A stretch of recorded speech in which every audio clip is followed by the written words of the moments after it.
VBS appeals to childlike fascinations with things like adventure and heroism, and instill messages of personal empowerment that are tied directly to God's involvement in their lives. God is a necessary element to you being everything that you can be. The fun of it is contingent on being indoctrinated. You can't just play the games and watch some videos or have some pizza and go home. No, you have to sit through hours of aggressive indoctrination that is sugar-coated with fun music, eye-catching visuals, and food. You attend, you bring your Bible, but the whole thing, it hinges on bring a friend. Yes. Because if you only do the other two, you're not in the running for that we. No, you have to ruin someone else's life to have that we. Invite people who come to our food ministry to come to VBS. You're already needy. Let's get your kids a good breakfast and a good lunch, and maybe we can talk to you for a little while too. Welcome to Unbound, a podcast for new atheists and lifetime atheists, ex-evangelicals, truth seekers, and free thinkers. There is life after faith. And life here is good. It's time for a new perspective. And a better conversation. I'm Spider. And I'm Shelle. And it's time to get unbound. The way this religion preys on children is enough to make any thinking person want to scream. But the ways that certain pervasive programs do it is even more rage-inducing, and this one crosses so many denominational lines that even if you aren't part of some crazy evangelical church, you've probably heard of this, seen it, or been involved with it. I'm Spider. And I'm Shelle. And I'm talking about a little thing, actually a very big thing, that has been pervading Christian pop culture for decades by stealing all of its content and ideas from actual pop culture and using it to just keep flooding the minds of children with false notions about God and what the nature of the God of the Bible actually is. I'm talking about Vacation Bible School, or VBS, and we will have lots more to say about that shortly. But first, manifestos, decrees, hostages, and a few more reasons why the ministry is a bad idea on a good day. It's Christians behaving badly from bondage to decay edition. Yeah. Well, first up, this is like the most terrifying clip I have ever seen, like in a long time. The link to the clip and Hemant Mehta's article are in the show notes. I think it's important to watch it to understand that this is what our democracy is up against. I think it's important to watch it to understand that this is what our democracy is up against. I have included a link to the text of this clip, but hearing these people say it with meaning and power in their voices really drives the danger home. It does. It is terrifying. Beyond terrifying. Yeah. The clip is from a Flashpoint Live event in Atlanta, Georgia, held over the 4th of July weekend. During the event, host Gene Bailey urged the Christian audience and everyone watching the live stream to join together and recite what he called the Watchman Decree. Watchmen, in this case, referred to people who pledged to watch over the nation and make sure it's run according to conservative Christian principles. They sound like they're going to do much more than watch. Here's just the beginning of the decree. As a patriot of faith, I attest my allegiance first and foremost to the kingdom of God and the Great Commission. Secondly, I agree to be a watchman over our nation concerning its people and their rights to life, liberty, and the pursuit of happiness. Whereas we, the church, are God's governing body on earth. Whereas we have been given legal power from heaven and now exercise our authority. Whereas we are God's ambassadors and spokespeople over the earth. Whereas through the power of God, we are the world influencers. Whereas because of our covenant with God, we are equipped and delegated by Him to destroy every attempted advance of the enemy. This is next level. Yeah. This really is next level. And if this isn't enough to get people off their asses to vote, I don't know what. I don't know what could be. I don't know. You know, I mean, if this doesn't scare the ever-loving shit out of you, if this does not have you looking at the very real probability of your country just not existing anymore. And let me tell you something. Let me just make sure that we understand something here. The whole notion of it can't happen here is a crock of shit. Oh, yeah. Okay? The whole notion that we couldn't just turn into the Republic of Gilead tomorrow, no, we can. Yeah. And we're edging ever closer to that. Just ask anyone who lived in Iran in like the late 70s Oh, yeah, right? and who lives there now. Nobody thought that the things that could happen there would actually happen there, and how little time it would take to completely transform this country into a theocratic hell. Yeah. And you know what? It can happen here. Oh, yeah. Just listening to these words and realizing what they mean and how serious these people are about their agenda. They started losing ground a few years ago. There were people who started seeing the writing on the wall with that and started looking at this thing called evangelicalism with different eyes. Well, guess what? They're pushing back, and they're pushing back big time. Yes. And they have the power to sway elections. I mean, look at what's going on out there right now with Yeah. the Supreme Court and all the concessions that are being made for them and their beliefs at this point. 5 years ago, just 5 years ago, did anyone think that Roe v. Wade would ever be overturned? Really? Well, guess what? We're here now. And this is getting serious. Listen and heed the warning signs. Yeah. Just heed the warning signs. This is real. We are at DEFCON 2 at this point. I mean, and listen to these words: to destroy the attempted advance of the enemy. Gee, who could they possibly mean? I have no idea. Legal power from heaven? What the hell does that mean? Legal power from heaven? Yes, it's like Legal power from heaven. Okay, no, Sky Daddy is not making the rules here, okay? No, he's just not. we haven't gone back to the Middle Ages where the divine right of kings existed. No, we're not writing law based on what comes up in the runes. No, that's not how it works anymore. Yeah. And then they get to their decrees and declarations, and here are a few of those. We decree that America's executive branch of government will honor God and defend the Constitution. We decree that our legislative branch, Congress, will write only laws that are righteous and constitutional. We decree that our judicial system will issue rulings that are biblical and constitutional. We declare that we stand against wokeness, there's that word, the occult, and every evil attempt against our nation. We declare and we now take back our God-given freedoms according to our Constitution. This coming from a group of people who absolutely positively don't have the first fucking clue what the Constitution has to say about anything. Yeah. Because just like with everything else that they believe, they're going to read that document from whatever slant it takes for it to make sense inside their own heads and agree with this idiotic agenda of theirs. Yeah. And it goes on from there. It's a prime example of the Seven Mountains mandate, where the Christians say they should rule over each of 7 mountains of like culture. Oh, like yeah. Culture, arts. Yeah, I've heard and- about this. Yeah. It's clear that they want to infiltrate the government at every single level and retool the government to behave the way they, and only they, interpret it. They have authority over everything evil, and considering they can name anything evil and have it stick, that's not scary at all. They will stand in unity, which is bad news for everyone who isn't their brand of Christian. Yeah, that's the thing. Their brand of it. I mean, I know that there are plenty of Christians out there who are seeing this, reading these words, and are just embarrassed by them. Yes. Because I'm sure. it's embarrassing It is. to anyone who is at least sane enough to look at their religion from a perspective that is just a little bit less extreme. It's scary, but it's also downright embarrassing. Yeah. Mm-hmm. If it weren't so scary, it would be hilarious. Well, that's true. You know, and know? that's why in a lot of these cases, I've said in the past, you know, if I don't laugh about this, I'll scream about it. Yeah. And I'm glad that there are resources out there like the Scathing Atheist and shows like that. Oh, yeah, right? That take a little bit more of a humorous approach to this.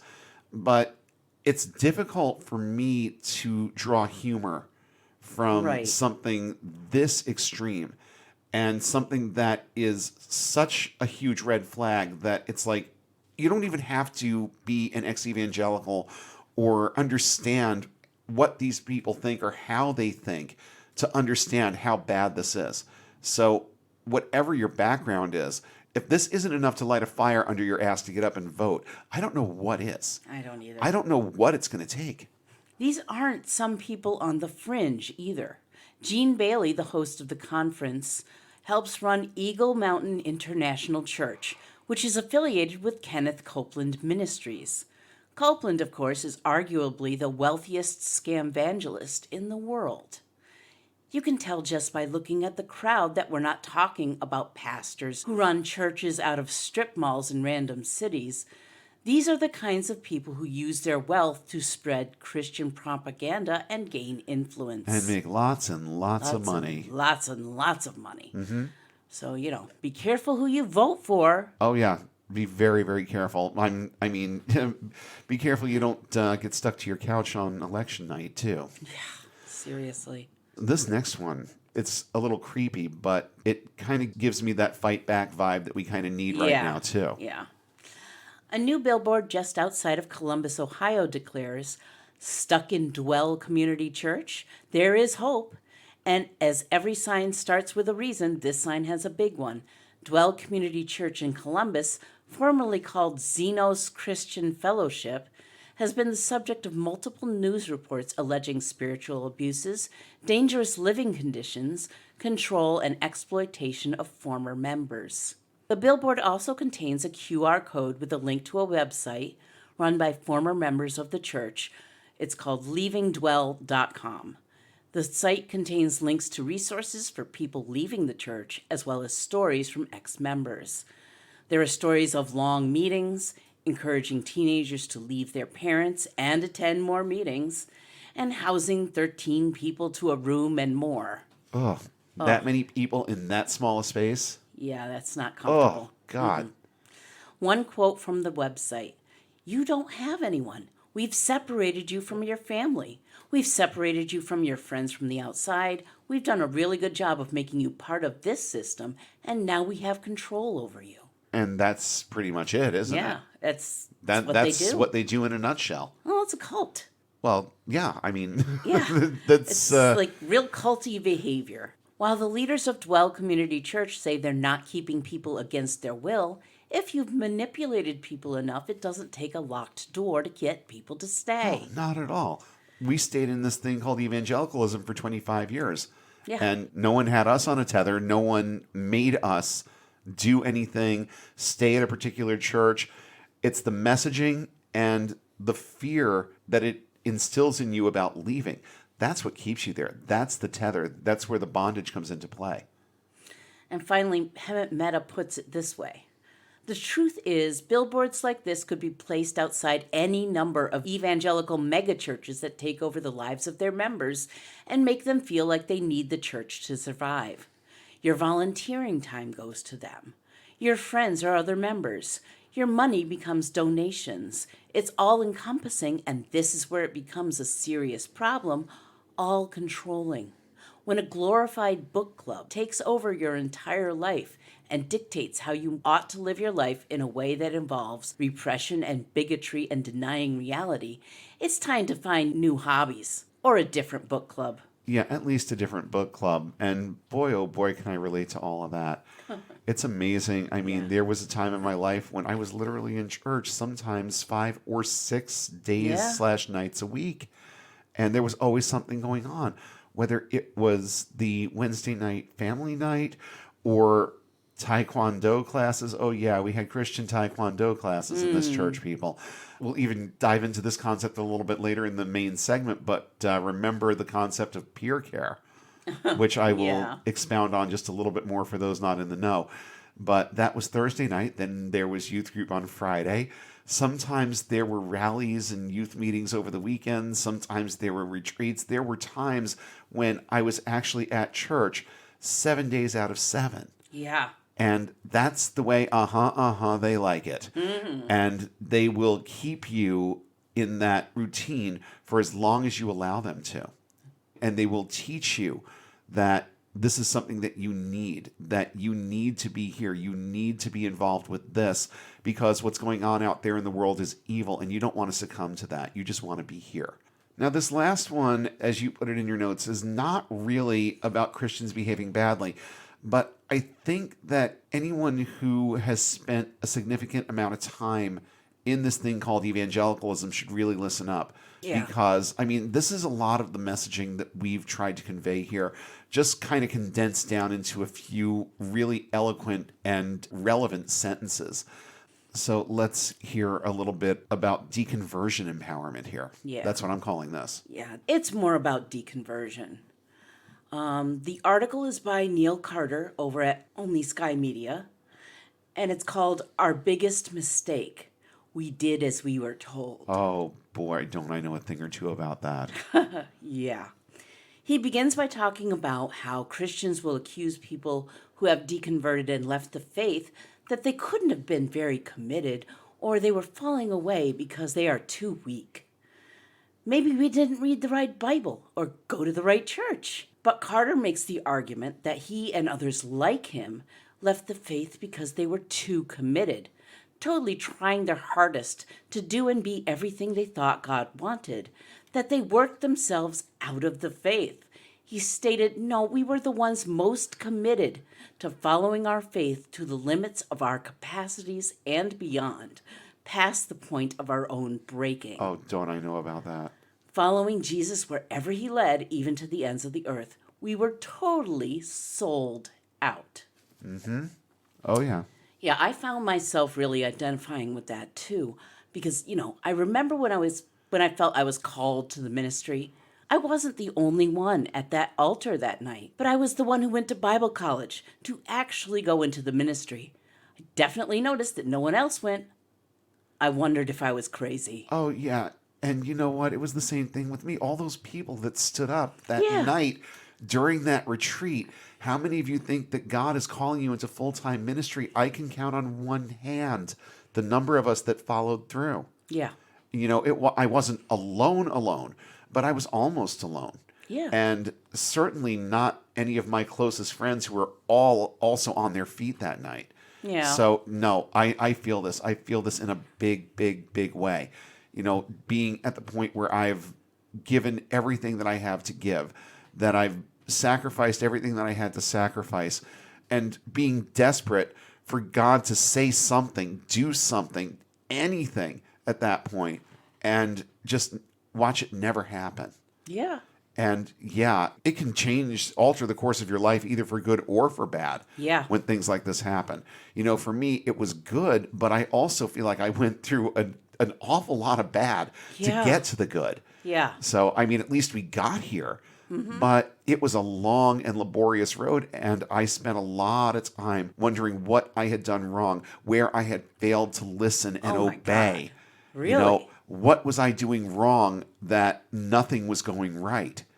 And it just reached a point where the disappointment with myself just turned into disappointment and anger with God. Yeah. And honestly, I think that's a good place to get. Yeah. Because you start understanding things a little bit better. You stop making excuses, and you start demanding that your God take action. And Yeah. when he doesn't, that just steers you right into unbound territory, doesn't it? It really does. Carter makes the following points about himself and his peers. We took the Bible seriously. Seriously, yes. I read the Bible every night. I didn't skip a night. I mean, we both had classes in it. We all studied it. We were serious about it. We were very serious. And I mean, you were more so than I was. You read your Bible way more than I did. Way more than I did. Maybe you did this too, and it only strengthened your faith. But speaking for myself and so many of my post-Christian friends, it was our reading of the Bible that put us on our journey out of the faith entirely. Well, yes, because the more you read the Bible and understand it, you start noticing certain things. The whole business, this whole soapbox that I get up on all the time about how God never says he loves anyone. Yeah. It's like you have to spend a goodly amount of time reading that book for that to click in your head. And it's true. I've issued the challenge over and over and over again. And so far, not a single person, evangelical or otherwise, has been able to show me in any way, shape, or form, through any interpretation, through any explanation of, well, this is what the original text meant and said or whatever, you can't come up with a single solitary instance of God saying that he loves anyone. And he never turns to look into the camera and say it to us. Never. It just never happens. And these are the types of things that you start picking up on the more you read it. If you start out reading this book from that perspective, then you're going to see it for what it is. Right. There's no possible way that you could see love or compassion or acceptance or tolerance or any of these things coming out of this deity. There's no possible way that you could see it. If you read it at face value and you're committed to actually knowing and learning and understanding what it says, you cannot form the conclusion that this God is a God of love or that he has our back in any way, shape, or form. Yeah. You can't glean that from the words in the book. Oh, no, not at all. Number 2, we prayed for the things the Bible told us to pray for. We didn't pray for a pony. We didn't pray to get rich or drive better cars. No, we prayed for our loved ones to overcome illness, just like Jesus and James told us to do. Yeah, like me praying for you for a year to get over that fucking cough. Yeah. Over and over and over and over again. And that was what led to my first time walking away. Yeah, but nothing out of the ordinary happened. The people we prayed for either got better or they didn't, but at exactly the same rates as people who weren't being prayed for at all. Believing actually led to the demise of my faith because it caused me to expect God to do things. There it is. Mm-hmm. Yeah. Absolutely. Number 3, we shared our faith with others. Boy, was that a mistake. I regret it every single day. More often than not, it's a fool's errand to share your ideology with people who don't already accept all the same fundamental beliefs that you do. Now, evangelism does work as long as you restrict it to those people and places where everyone already thinks the same way you do. They call this preaching to the converted, and as pointless as that sounds, it's the only kind of preaching that reliably works. Well, yeah, it keeps butts in the pews and it keeps dollars going into the offering plates. Yeah. That's really all they want anyway. That's all they've ever wanted. Yeah. Number 4, we believed God was a person who wants to be known through an intimate personal relationship. We really did. We did. We but wanted it. It just seems so silly now. It does. It seems like such a silly notion. And he says, this for me personally was the fatal error of my religious upbringing. I realize there are many different ways of viewing God, even the Christian God in particular, and not all traditions stress this idea of an intimately personal God, much less a personal relationship with Jesus. But mine did, and that to me was the biggest mistake of all. Huge. After all, if you work under the notion that you should be able to perceive, hear, and see God everywhere, it'll work for a while until you crash into the wall of self-honesty, and then it's game over. Yeah, sometimes it takes 25 years to crash into that wall. Yeah. And then you look back at the sheer number of canaries in the coal mine that you saw, man. and you sit there and you wonder, why on earth did I waste so much of my life and time on this? And then, as I've said many times before, go all the way back to episode 1, then you get on to the difficult work of just letting it go. Yeah. Because it happened, and you can't do anything about it now. All you can do is keep moving forward, keep thinking forward, keep looking forward, and that's all any of us have. We can't go back and fix any of it. No. But we can acknowledge what was wrong with it. Mm-hmm. And we can be thankful that it's not part of our lives anymore. Yeah. Number 5, we landed in leadership positions and got to see how the sausage was made, so to speak. Oh, did we ever? Some of us more than others. Be careful how far you advance in your faith. If you do things too well, they put you in charge. Yep. How many episodes have we done on this? Like 3 so far? Oh, more At than least. that. This concept comes up a lot. It does. On this show. It does. If you do things too well, they put you in charge. Oh, don't even get me started on that. Yeah, I know. They really did it to you. I barely had a toe over the threshold in some of these churches, and I was standing behind a mic with a guitar. It was Yeah. crazy. Yeah. Yeah. Number 6. We loved people the way our faith told us to, but got kicked out of the club for doing so. A prophetic tradition runs through the Bible exhorting the people of God to advocate for social justice. It repeatedly tells them to look out for the poor and the infirm, taking care of those who are less fortunate. And here's a good quote from the article that sums this feeling up. I tried to live my life according to the God is love philosophy, and it turned out that the closer I got to completely loving others and myself, the further I had to go from the teachings of the Bible, until all that was left was the love part and not the God part. And that's the problem right there. Right. Because you'll never see love in this deity. No. You'll never see any interpretation of love coming from this miscreant of a deity that people have just decided loves them. Right. For reasons that are just so far out there, and for many probably for no reason whatsoever, other than that they were told that this was true from the time they could understand. That's where the conversation's going next, isn't it? People being told these things about God and having these associations made between God and things that are fun and good and pleasurable from the time that they're young, very, very young. And these things stick. Yeah. And they do damage and they do harm. But I don't want to get too far into that because we are going to be talking about that in just a little bit. But that last one, you want to talk about 6 direct points of relatability. Oh, yeah, right. There was absolutely nothing in here that I haven't experienced intimately inside my own head. And it's sad. It's sad that it has to be that way. But when I read through all of these points, at least I can say I'm not alone. And that honestly is the point of this show, isn't it? We're here to try and get through to people who have been in this, who are in this, who have suffered the same kinds of things that we have. And you know what? You're not alone. And it may be small comfort after what you've gone through, but hopefully it is some comfort to know that there are other people out here who have experienced the same things that you have, who have made their way through and have gotten unbound. And with that, I'm just going to make our weekly appeal here. For anyone who is able to help us out financially, our Patreon is active at patreon.com/unboundpodcastnetwork. Any amount of money is going to help us keep this thing going. And if you don't have the funds to be able to spend on free content, we get that too. Just help us out in every way we talk about every week. Your likes, your shares, your 5-star ratings, and talking about us.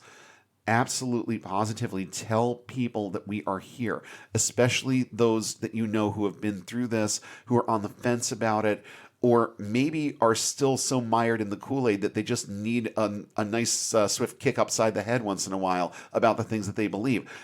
Just tell people we're here, because we're here to help on a number of levels. We want to see people walk away from this thing called evangelical Christianity. We want people to know that it's okay to walk away from this thing called evangelical Christianity and that they don't have to worry about going to hell or any of the bad and awful things they've been told will happen to them if they walk away. There are so many better things that you can do with your time and with your life and with your thought life and with your emotions and with everything that goes into this than keep pouring it into this thing that has no basis in truth or reality. And this is why we're here. This is the message we're sending. And you can help us in all of the ways we mentioned, with your dollars and with all of the non-monetary ways that you have to keep people informed about the fact that we're here and that we're bringing this messaging in a way that I believe to be unique among our genre in podcast land. I think that we're doing this in a slightly different way than a lot of shows do it. A little bit less on the humor side, a little bit more on the in-your-face side.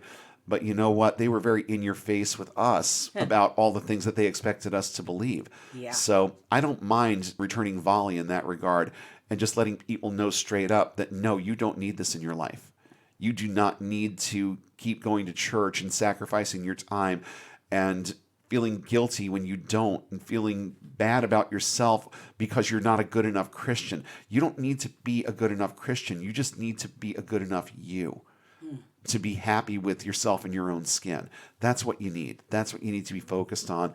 And that's the general messaging of this show. And if you think that what we have to say has value, then let some people know that we're out here and that we're doing this and that we care about them. Even though we've never met them, we care about every person that downloads these episodes and listens because we know we've been there. We understand what you are going through right now, especially if you're still in the middle of this and trying to figure out whether or not you should be out. The answer to that question is yes, you should. And just keep listening. You've got, I think we're up to 117 episodes Yeah. of reasons why you should. So definitely keep listening. And don't be afraid. Don't be afraid of just walking away from this thing. It's a good decision. And it's one that you should try and make. Whether you make it instantly or over time, there are off-ramps to this crazy highway that you're on.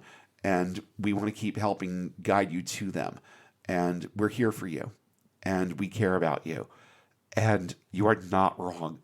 You're not wrong. If you're thinking that you should be out, you are not wrong.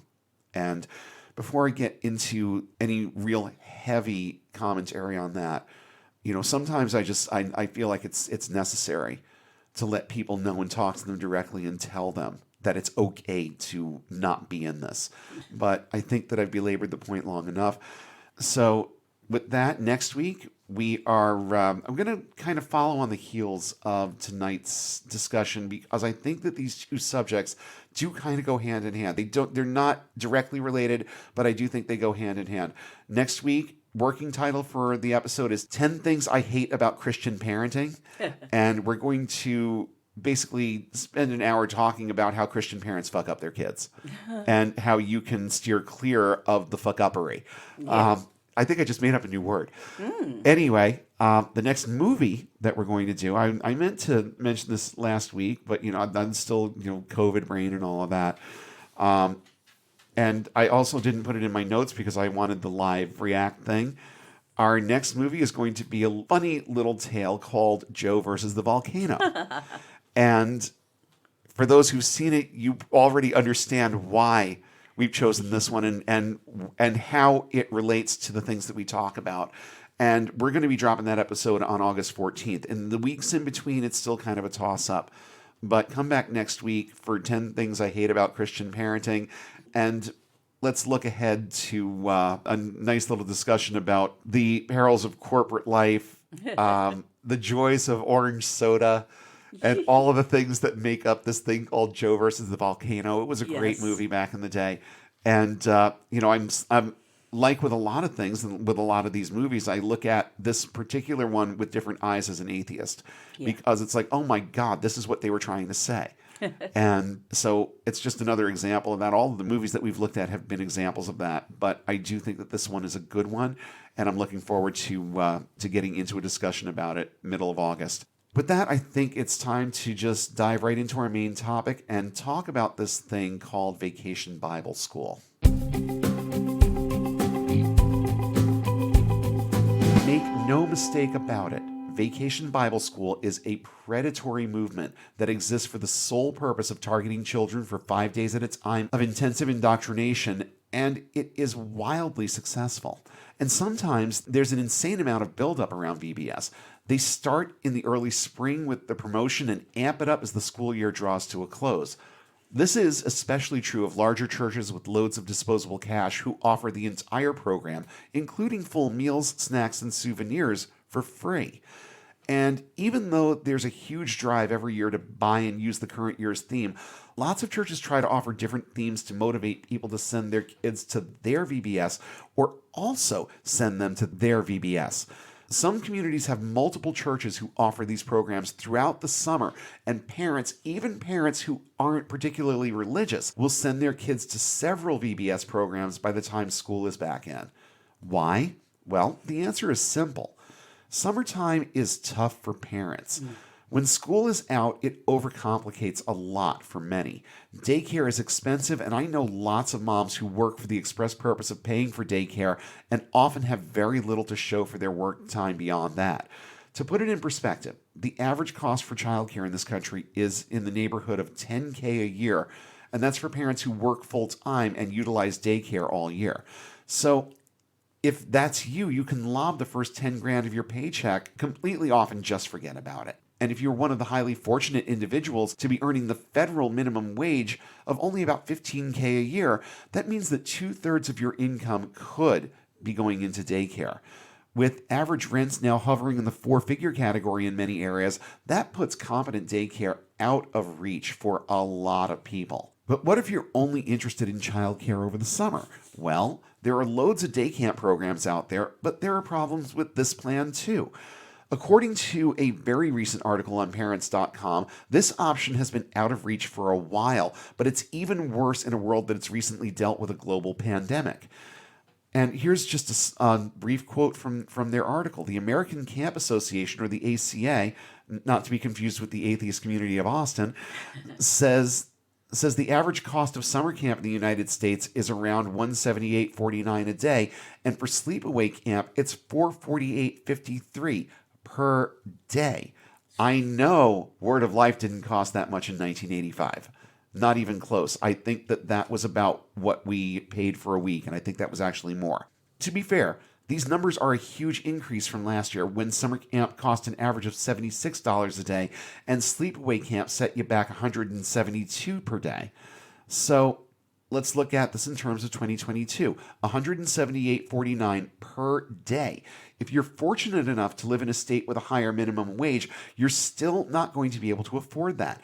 Let's use Massachusetts as the example, and our state minimum wage is pretty high. If you live in the Commonwealth, you can expect to make a minimum of $14.25 an hour currently. That's going up to $15 in January. But for summer of 2022, let's say you work an 8-hour day with a 30-minute unpaid lunch. Your daily gross pay is going to be $106.88. Even if yours isn't the only income in the house, you flat out can't afford that. And babysitting is no less expensive. Most babysitters want at least $10 an hour tax-free, which still comes out to $80 or $90 a day. And guess what? Some of them want more. Some of them want that minimum wage, whether they're paying taxes on it or not. There is literally no way to win this game. Here's hoping you know a stay-at-home parent with enough compassion to give you a break and watch your kid, because that's what a lot of people rely on. Yeah, that or grandparents. Yeah. I mean, somebody with enough compassion to actually want to help you. So whoever it is, whether it's a friend, a relative, whether you're handing over the reins to an older sibling, whatever it is, for a lot of people, paying for it just isn't an option. Yeah. So what are some solutions out there? Well, enter VBS. It's a small solution. It's not an all-summer kind of solution by any means, but at least it takes care of a week. And they know this. And a lot of churches will deny that they exist for this purpose.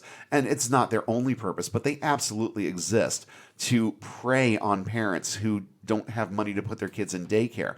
So it's easy to plop them at VBS. Depending on the size of the church, VBS is usually free or dirt cheap.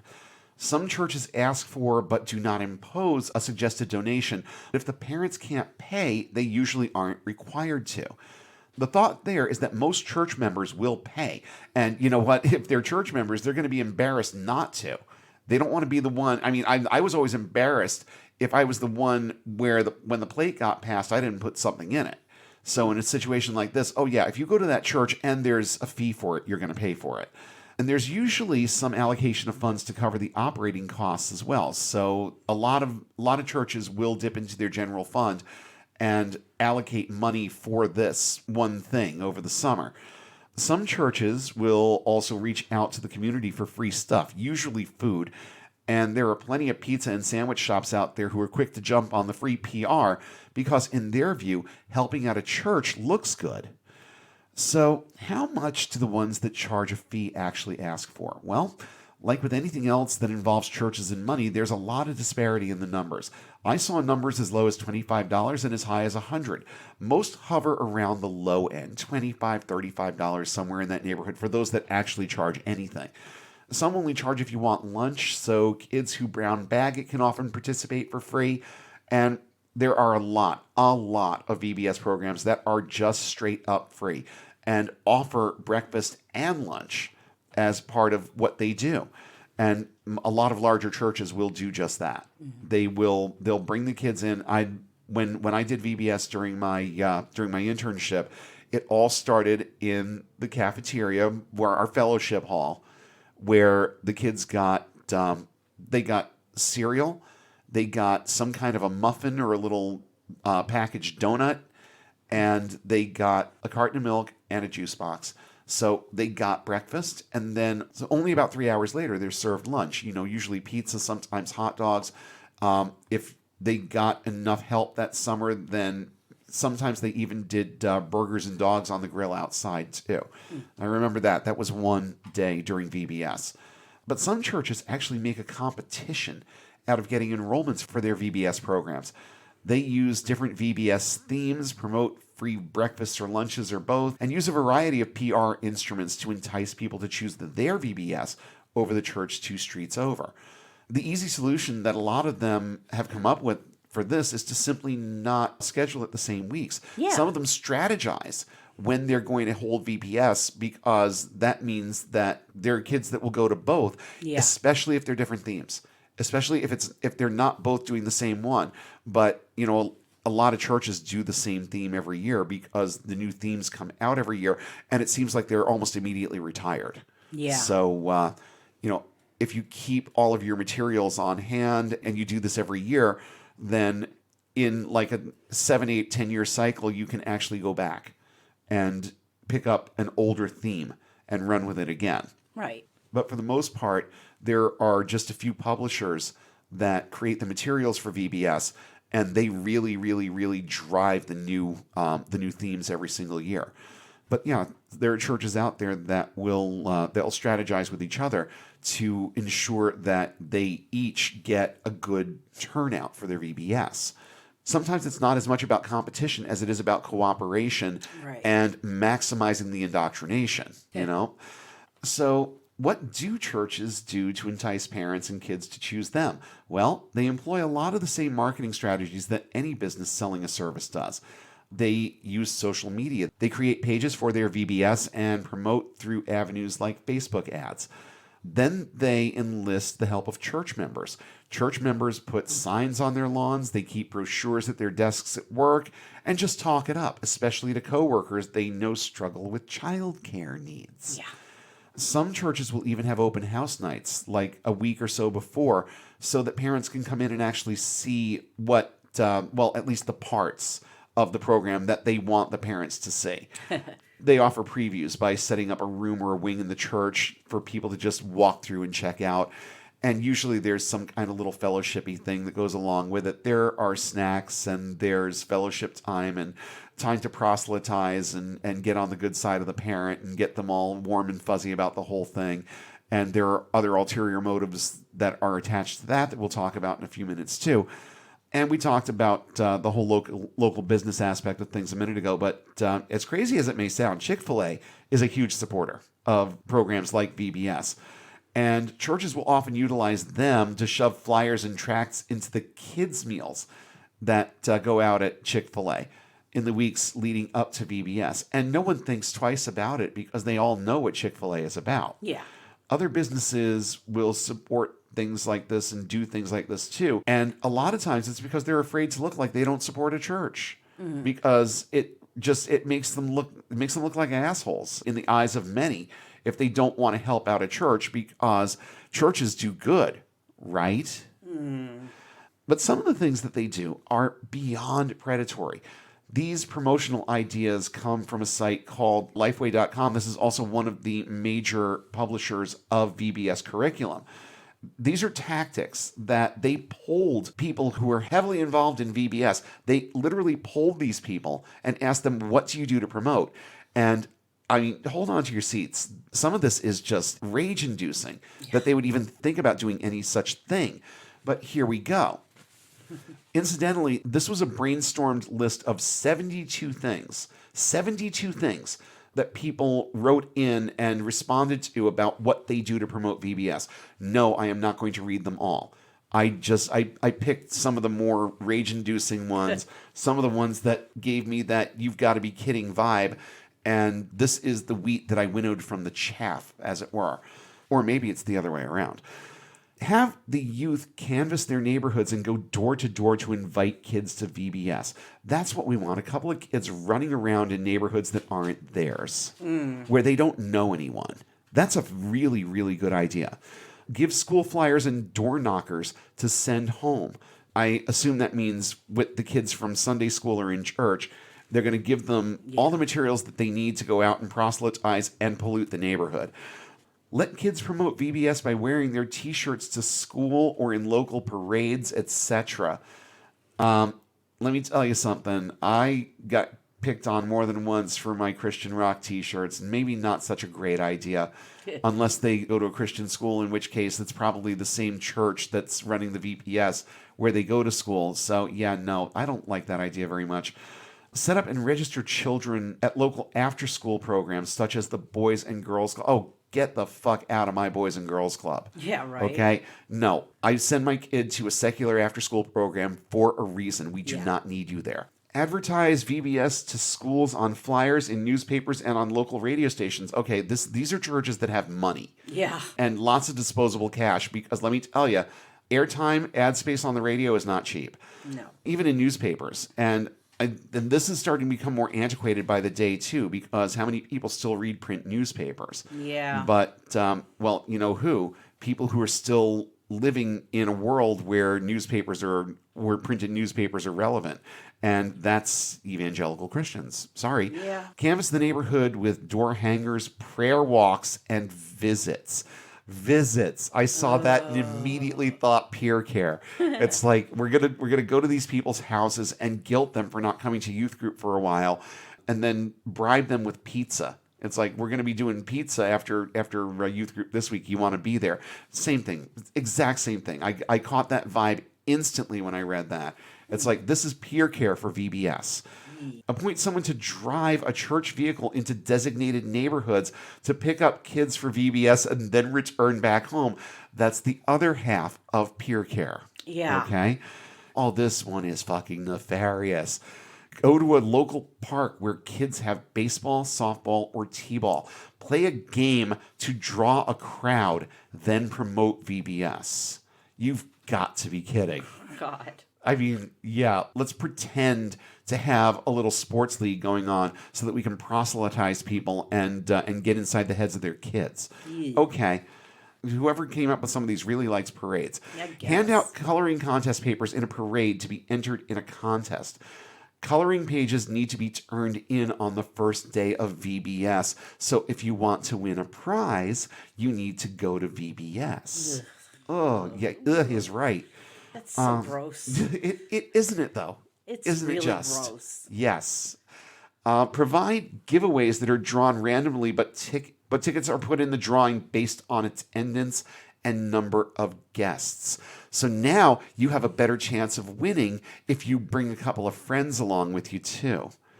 This is just pure evil. All of it is just pure fucking evil. And yep, lure them in with food. If you feed them, they will come. We serve lunch.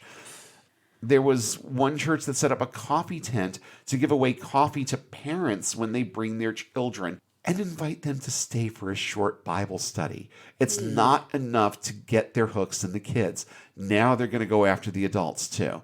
Good luck with that because 80% of people who don't accept Christ by the age of 18 never will. So waste your coffee if you want to, but you're not going to get through to the parents. You're going to have to get to them through the kids, and that's what this is all about. Oh, this one, this brings back memories for me, too. A couple of times where we stood outside the Mid-Hudson Civic Center and handed out tracts and flyers. It says, local theater does free movies in the summer. Hand out VBS information as a trinket as people exit. And let me tell you, the people that we handed our trinkets out to at the Civic Center were not excited to have them. No. I mean, I still to this day can see clearly in my head the image of this guy that I handed one of these flyers to. I was a 15-year-old kid. He looked at me with this level of contempt that I've never seen before or since, and literally tossed the paper right down at my feet. And I remember feeling sorry for him, and I remember feeling sorrow for his lost soul, because he was clearly going to hell, because he just rejected Jesus outright. And now it's like, you know what? That dude was right. And I may not have been that blunt and that in your face with a 15-year-old. Yeah. But my inner reaction would have been exactly the same. Now, if that were to happen now, my inner reaction would be exactly the same. And I mean, there's this other one is basically the same concept. Take flyers to a local baseball field during games in the weeks before VBS. Why can't I say that? In the weeks before VBS, and personally hand them out. No one wants them at their baseball game either. No one wants to be bothered by you at their baseball game or any fun thing that they're trying to do that doesn't have something to do with Jesus already, okay? Yeah. Oh, okay. This one infuriated me when I saw it the first time. We use a local elementary school's database of addresses to mail invitations. You know what? If my public school is handing out my information to some fucking church, they're going to hear about it. Oh, yeah, right? That is just unbelievable that they would even consider something like that. Ugh. Host an outreach at a local park with free food and games for children, kind of like what we used to do up in Lake George with Word of Life. Yeah. Invite area daycare centers. Okay, let's go after the kids who can't afford daycare and the ones who are already in daycare. Makes perfect sense to me if I'm thinking like an evangelical. Oh my God. Yeah, here we go. Kids who bring friends and neighbors get a certificate for a free Dairy Queen for themselves and their friend. Bribe them with ice cream. Yeah. That's going to get them excited about your VBS program. It's creepy. It's incredibly creepy. The whole ice cream motif in this context is very creepy.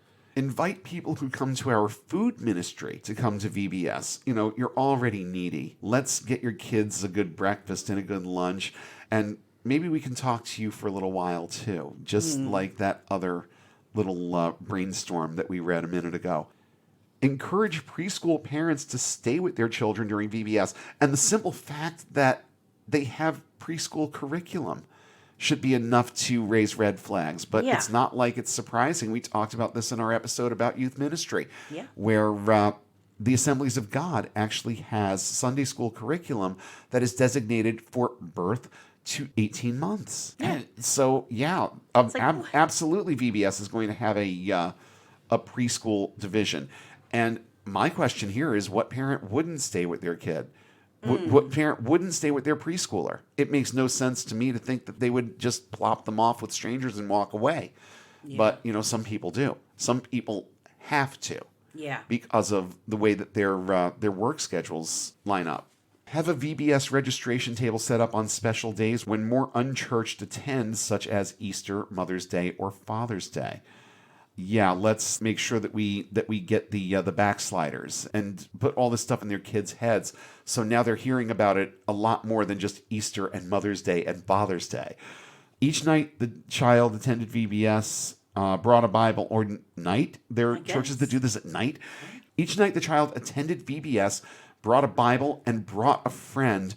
Their name was put into a drawing for, wait for it, a free Wii. What?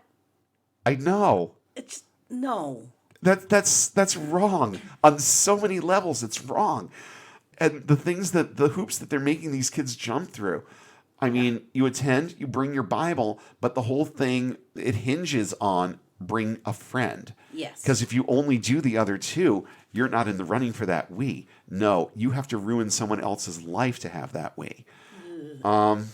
And finally, and this is definitely not final on this list, you can read it for yourself, it's in the notes, but the last one that I'm willing to actually read out loud here. Each week leading up to VBS, we gave out theme-related treats to our Sunday school children. Each child received 2 treats, one to keep, and here it comes again, one to give to a friend. This built the excitement and gave our children a concrete way to invite others. Lure them in with candy now. I assume that's what it was. I mean, you're not going to give somebody an ice cream to hand someone hours or days later. So it's probably a candy bar. You know, something that communicates the sweetness of the Lord. Oh, boy. And I'm not even kidding. I That's know, precisely I why know. they're doing it. So let's talk for a minute now about the visuals with VBS, because this is really how they get the attention of children. Think about the visuals and these signs that they see on church lawns and in other places as basically the cereal aisle in the grocery store.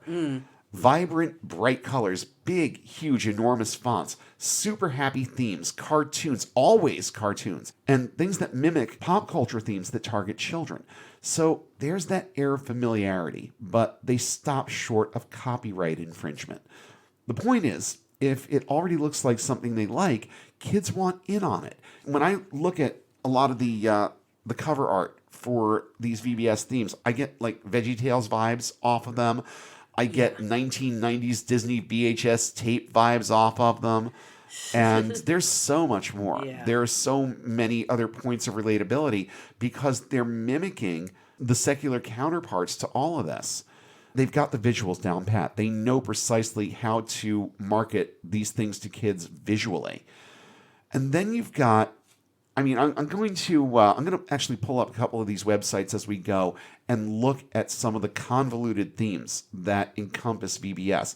Most VBS themes hide behind fun games and kid-centered themes that all amount to nothing more than proselytizing kids about how awesome God is. Lure them with the fun and games, then sock them with the baseless propaganda and indoctrination. Just looking at some of these, we've got a theme called Monumental. Go off-road for a monumental adventure through the colorful canyons and sun-baked trails of the Southwest. By exploring God's awesomeness, kids form a rock-solid faith for the road ahead. Now, as I go through some of these descriptions, try and note what the running trend is here. This is from group.com, and Group, that's the entire name of this company, is also a major publisher of VBS materials.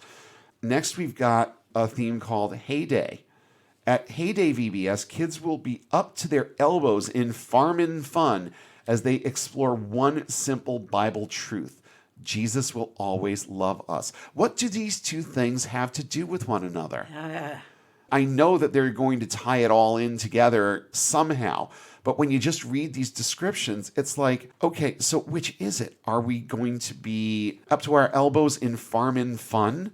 Or are we just going to be fed more propaganda about how good God is? That right there is the running theme. I know there was one or two in here that I found to be, they gave me you've got to be kidding kind of moments here. So here's one called Food Truck Party. This is from another publisher called Cokesbury.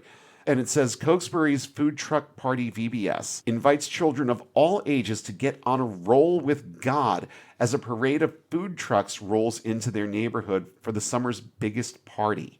Using Matthew 6:11, give us this day our daily bread, children are invited to pray as Jesus teaches. These words serve as a reminder that everything we have comes from God and our daily needs are met by God. Oh, you gotta be fucking kidding me. What? How do those two things intersect at all? But it's the same thing. It's the running thread through all of these. This is what the theme is, but we're really just going to talk about how great God is. That's it with all of these. Yeah. And then there are some that have even more nefarious intent. This one's called Kookaburra Coast. Kids will discover unique destinations and exotic animals at Kookaburra Coast, complete with jeep excursions, animals in the outback, and wonders in the Great Barrier Reef. And here it comes. Students will discover God's glorious handiwork in the land down under, and they will encounter his life-changing glory in Jesus Christ and through adventures with Moses. Where does Moses fit in with Australia? I don't know. I mean, it's just, this is nuts. Like Moses, they will never be the same. Uh-huh. Yeah, we're going to take Moses and plop him in the middle of Australia. And that one was actually Regular Baptist Press. Here's the one from Answers in Genesis for this year. It's called Zoomerang, and Answers in Genesis is Ken Ham's brainchild. This is the one that just really, really, really got me. You want to talk about just weaving an absolutely nefarious agenda into a children's program. Here's what Zoomerang is all about. This is brand new for this year. G'day, mate. Join the trip of a lifetime as we zoom off to the land down under. At Zoomerang from Answers VBS, you'll marvel at the unforgettable wildlife, culture, and beauty of Australia while exploring the wonder and value of life, from the lives of preborn babies to eternal life in the kingdom of God. Oh, Ken Ham, fuck all the way off, will you please? Oh, okay, that's about as much as that as I can take. Yeah. The repetitive nature of VBS themes, where they center on wild adventure themes, all exist to promote the same central idea. God is awesome and you should follow him. I'll ask it again. What the hell do any of these themes have to do with the actual subject? The short answer is they don't have anything to do with the subject, and they aren't supposed to. The theme is the hook. The message is a lot simpler. And the people who develop these things know precisely how powerful a strategy it is to start putting things in children's minds that draw out super positive memories around anything related to the gospel.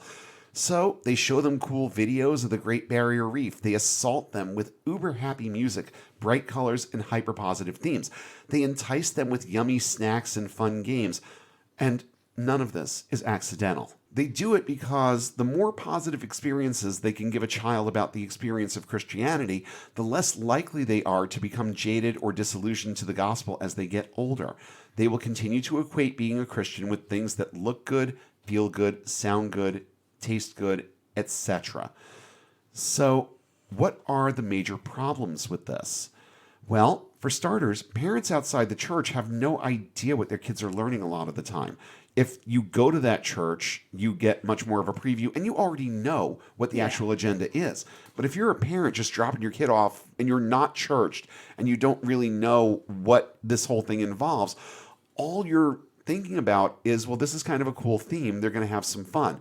They don't understand that the actual agenda is to simply proselytize and indoctrinate. Some parents don't even put two and two together about it being basically an extended Sunday school.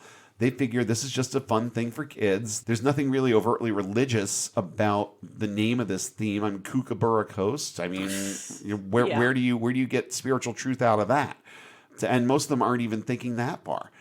Recruitment tactics, as we've already demonstrated, are downright predatory. And in that recruitment process, a lot of parents never even know that their kids are being approached. That's the real scary part, is that they circumvent the parents. And that is very problematic. In our first episode about youth ministry, we talked about a group that showed up in Portland, Oregon, and started proselytizing kids as young as age 5. Well, the parents in that community were having none of that.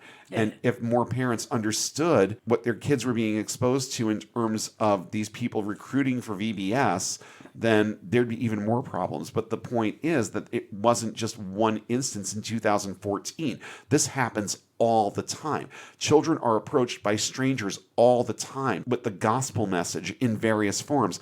And in a lot of cases, the parents are blissfully unaware of any of it happening. And some of these promotional tactics can be downright menacing and disruptive, going through neighborhoods and leaving flyers. One of the brainstorming ideas that I cut out revolved around putting pamphlets in newspaper boxes. Yeah. And they warned, don't put them in mailboxes. That's illegal. But there's no law that says you can't shove one in a newspaper box.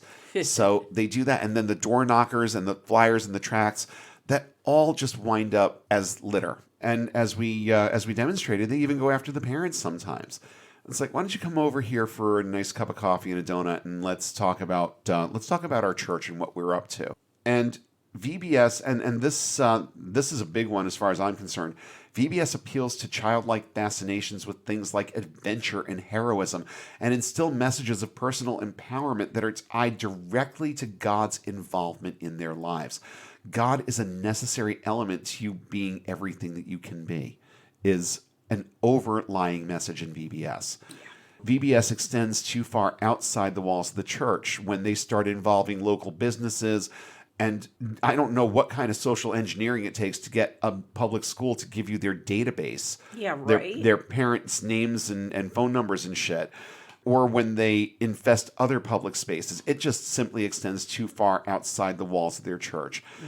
It forces pop culture themes into the mold of Christianity. Even their own supporters see it. And this comes from a website called The Federalist, which is a theist publication. And they see this. And even they see the wrong in it. Whatever gets people through the doors is good. We'll bait them through our fun and games and eventually get to that boring old doctrine. So that philosophy got applied to VBS. Lure children in with a zany theme that clones some waning pop culture reference, then sneak in the most minimalistic of teachings on Jesus, if you're lucky, or God generically understood. Here is just a small sampling of the VBS offerings in the past several years. Camp Out, Getting S'more of Jesus. Team Jesus, which was an Olympic theme. Barnyard Roundup, Jesus Gathers Us Together. Oh, you got to be kidding. Wow. Galactic Starveyors, Discovering the God of the Universe. And I'm certain it's not going to have anything to do with real science. No. Super Saints, This Summer Be Super. There's that superhero hyper empowerment theme that we just talked about. Deep Sea Discovery, God is with me wherever I go. What do those two things have to do with each other? I'll ask it again. Gold Rush, Discovering the Rock of Ages. You've got to be kidding. Sun Treasure Island, S-O-N, Treasure Island. And then Construction Inc., which is a direct Bob the Builder ripoff. Wow. Yeah, wow is right. And another major issue, and I saw this when I was interning and I was working with VBS, special needs kids are basically ignored. And this isn't true of all churches. I'm not going to paint this with a broad brush. I'm just going to talk about what I've seen. And our church was definitely big enough and had enough resources to do better than this. I'm just going to put that right out there.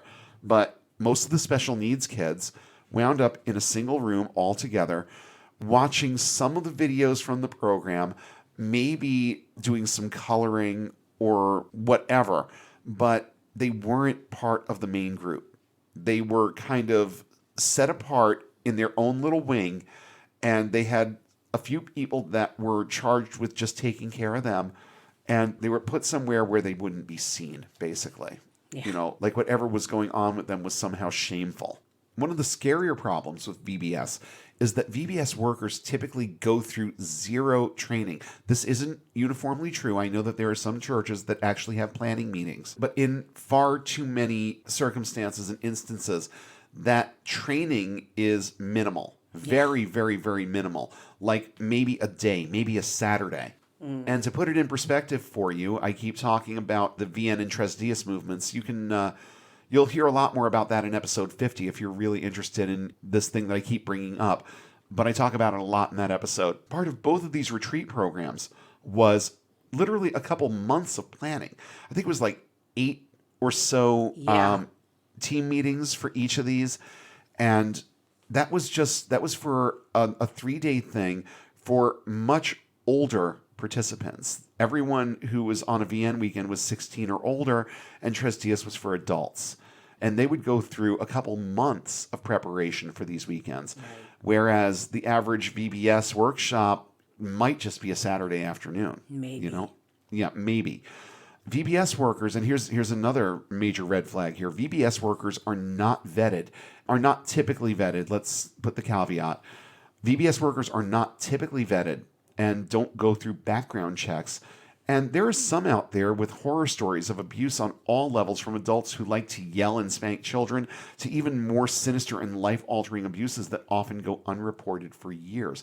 And no, it's not just a VBS thing, but they need to vet their people better. Yeah. They need to vet them at all. Some states require Corey background checks for anyone who works with children in any capacity, paid or unpaid, but far too many don't. And even in the states that do, the goings-on in churches are such islands unto themselves that even state laws don't always mandate background checks for church volunteers. Have the atrocities of the Catholic Church taught us nothing? We need to vet the people who are going to be around our kids. It's just that simple. Last but not least, VBS is basically designed to cater to white kids and marginalized minorities. There are some blatantly racist themes in some VBS activities, and here's just one example, and this is recent. This is from 2019. This is from a website called scarymommy.com. And I mean, just listen to what goes on in this. This is one VBS theme. And I'm not saying that they're all like this, but this one kind of slipped through the cracks, and the publisher, honestly, they didn't seem to give two shits. They were very unapologetic about it and did everything they could to justify the way that they presented this. So Group Publishing released 3 VBS themes in 2019, one of which is Roar. This theme offers, quote, an epic adventure to engage the whole herd. At Roar VBS, kids explore God's goodness. There it is again. Just going right back to the same shit, different theme. Kids explore God's goodness and celebrate a ferocious faith that powers them through this wild life. It goes on to say that videos published by Group promise a week of fun, including delicious snacks, lively stories, colorful decorations, and hands-on activities, all supposedly based on African culture, and all very definitely written by white people. Oh, yeah. That last part was me. Back to the quote, except this VBS is anything but fun and games because racist activities are actually part of the curriculum. The first is an activity based on the biblical story of enslaved Israelites. Children are directed to an activity area where they are provided materials to mold bricks like the slaves. The leader is instructed to be the slave driver, walking around the children and ordering the children to work faster to provide Pharaoh with the bricks that he wants. Have BBS creators learned nothing? Forcing children, especially children of color, to pretend to be slaves can be humiliating and traumatizing. And that's just the first activity, folks. Here's more. The second activity that is glaringly problematic is when leaders are instructed to encourage children to practice clicking their tongues for a few seconds before showing them a, quote, click language video. After showing the video, the children add clicks to their names and introduce themselves to one another. I'm Spider. Okay? Wow. Yeah. Attendees are both mocking and culturally appropriating the Cosian language. I knew people, there were several students at Word of Life Bible Institute that spoke in this, I don't know if it's a dialect language or what. It's a language. But I remember there was a guy who was a counselor there my second year, and his name was Darren. And I said, hi, Darren. And he's like, it's not Darren, it's Darren. It belonged there. Right. It was part of his identity. And I'm just thinking about this whole thing and the way that it was written. And it's like, oh no, this was clearly pasty white people with racist tendencies that wrote this. Whether it was intentionally racist or not, like I've said many times before, if you are white and live in the United States of America, you've been indoctrinated to be at least a little bit racist. It's just the way that it is. Some are a lot more than a little.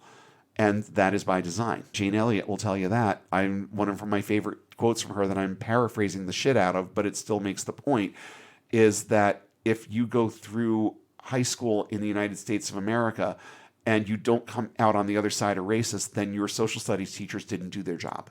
That's one of the things that she's said in the past. The curriculum also refers to Africa as a country in one of the VBS leader manuals. FYI, Africa is a continent made up of 54 countries. Countries within Africa are diverse, not monolithic. So there's no such thing as quote-unquote African culture. Right. Just like we talked about in the United States a few weeks ago. When you're talking about the culture of Africa, well, which culture are we referring to? Because you've got 54 countries with their own cultures and subcultures to choose from here. Right. So what constitutes African culture? And no, there is a country called South Africa, but there is no country called Africa, sweetheart. Africa is, in fact, a continent. But in VBS land, it's a country. I mean, I can't even wrap my brain around the stupidity and the irresponsibility of putting something like that in front of children and then being unapologetic about it. And just one more quick quote from the article. There is absolutely nothing cute, clever, or educational about the aforementioned activities children attending one of these VBS sessions are participating in. Instead, Kids are encouraged to take part in traumatic slavery reenactment, appropriate a native language, and learn about the country of Africa from curriculum created by white people. So we can add racist indoctrination to the mix as if they don't already get enough of this in public school, but now we get it in our VBS curriculum too. And like I said, this isn't a common undercurrent, but the simple fact that it's out there and that the company just flat out refused to even apologize for it tells me everything that I need to know. But for me, the biggest issue that I have with VBS is its overall monothematic nature, and that its nature is artfully hidden behind themes that appeal to children. Not a single description of any VBS theme that I saw steered off this point. They start with a description of the theme and then state its purpose. There is nothing self-empowering about it. It does not teach children to think or actualize their potential. It teaches them nothing of value. And the fun of it is contingent on being indoctrinated. You can't just play the games and watch some videos or have some pizza and go home. No, you have to sit through hours of aggressive indoctrination that is sugar-coated with fun music, eye-catching visuals, and food. Church members know what they're getting into. Many parents who use VBS as a low-cost, no-cost alternative to daycare usually don't. I'd like you to share this episode with anyone you know who has been lured into the concept of VBS as a means of saving money on summer childcare. I want you to let them know what's going on with their kids while they aren't there to watch, because even VBS programs that target unchurched parents still keep the adult indoctrination separate from what they do with the kids. Now, I do not think that any church would object to or refuse the request of a parent to sit in on some or all of the assemblies or activities that are part of VBS, but they definitely aren't encouraging it. I have to wonder what it must be like for children who go through VBS and then go home spouting Jesus doctrine to their unchurched parents. I have to wonder how those parents deal with it. If they really can't afford better, they probably don't do anything. They want their kids to go, so they just stay silent. That gives these people opportunity after opportunity after opportunity to get that messaging in there, and eventually it's going to click. And then what?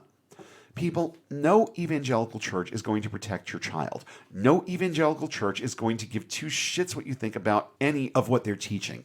And yes, there are plenty of more mainline denominations out there, like the Lutherans and Presbyterians, who are also big supporters of VBS, but they aren't typically the ones that make crusades out of promotion, request school databases so they can harass parents, or run fake T-ball games so that they can hand out tracts. VBS is not day camp. Don't treat it like it is.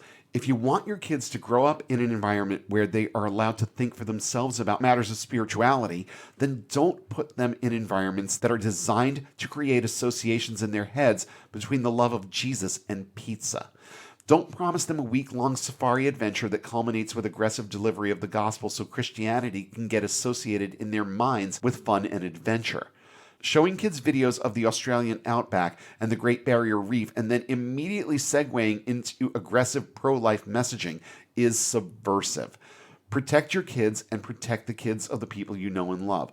Let them know the truth about this so that they can at least make informed decisions about whether or not they really want to put their kids in an environment built on indoctrination and run by untrained, unvetted adults who have a broad variety of reasons why they might want to have close contact with your kids. Be informed. Make good decisions. Seek alternative childcare options. Most states do have assistance programs that help parents with at least part of the cost, and many secular day camps offer sliding scale enrollment options. It never hurts to ask, and the answer you get might surprise you. It's not a uniform thing, but it's better to ask and know what all your options are before you plop your kid down in a church to be indoctrinated by the likes of Ken fucking Ham for 5 days. Let's work together. Let's work together to keep people informed on this and on the plethora of subjects we cover on this show, because knowledge is power and the truth matters. And when it comes to children, we have the responsibility to stand between them and the ones who try to lure them in with fun and food so they can present the gospel to them in contexts that will have lasting impact on them. In other words, it's up to us to at least do something that helps keep young minds free of indoctrination and gives them a chance to grow into free-thinking, rational, logical humans who also get to live their lives unbound. enjoyed this episode of Unbound. Show topics are chosen based on their timeliness, relevance, and social impact. Have suggestions for future topics? Email us at unbound.podcast.network@gmail.com with all your comments and feedback. Please don't forget to like, share, and throw a few 5-star ratings our way, and follow us on all major social platforms. And don't forget to hit subscribe if you haven't already. Links to our social pages, as well as a full list of cited sources in today's episode, are listed in the show notes, available at our website, getunbound.org. That's get-unbound.org. If you value this resource and would like to see it continue, please consider supporting us on Patreon at the link in the show description. And be sure to check for new updates every Sunday when we'll come together again and take one more step toward getting and staying unbound.